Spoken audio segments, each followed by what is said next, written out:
Hi, this is Kayla Coons with my Module 3 reflection. Describe your thoughts after watching videos about how the internet has driven changes in the lecture from Professor Wesch. What were the primary messages from the videos and lecture? Did you relate to those messages, and what implications do those messages have for you as a future teacher? The internet has driven so much change in our society today. We start from just getting on the internet to research things, to now we almost do everything online. We can get an education online, we chat constantly online through social medias, we can even work online. There has been a lot of change in such a short time period. The primary message from the videos and lecture I received was the self-awareness of what you post on the internet. As in seeing yourself more relaxed and seeing other people without them being nervous, like you're not sitting there staring at somebody, having a conversation with them, you're just watching a video online or chatting. But also, you'll have to deal with the feedback, whether it's positive or negative. So as a future teacher, making sure I have the utmost professionalism when presenting my lessons or presentations online, because you never know who might be watching them. Describe the podcast you listen to. What are the ways that Web 2.0 technologies like podcasting, blogging, wikis can be used in the classroom? Should social networking applications like Facebook, Twitter, YouTube, Instagram, etc. be allowed in the pre-K through 12 education environment? Why or why not?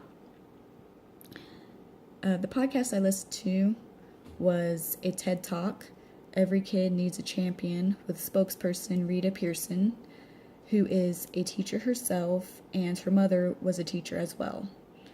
I think every educator or paraprofessional or anyone who teaches or interacts with children all day long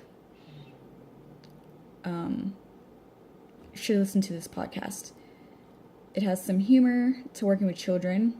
My favorite one was the most difficult student you have is never absent. It just made me laugh because it's so true. You always have that one student that really presses your patience and they never seem to miss a day. It was really great and very encouraging. Ways these technologies can be used in the classroom by using blogging. We use it as a journal for the students. They could write a blog daily, either on a specific topic or as a free write. Listening to a podcast over a certain topic to complete your lesson and have students interact with a question and answer session with the classmates or as a class with the teacher, I think would be very beneficial.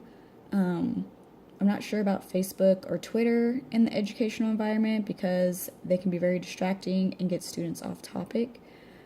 But I think YouTube would be okay to use an outside resource for videos relating to your lesson content.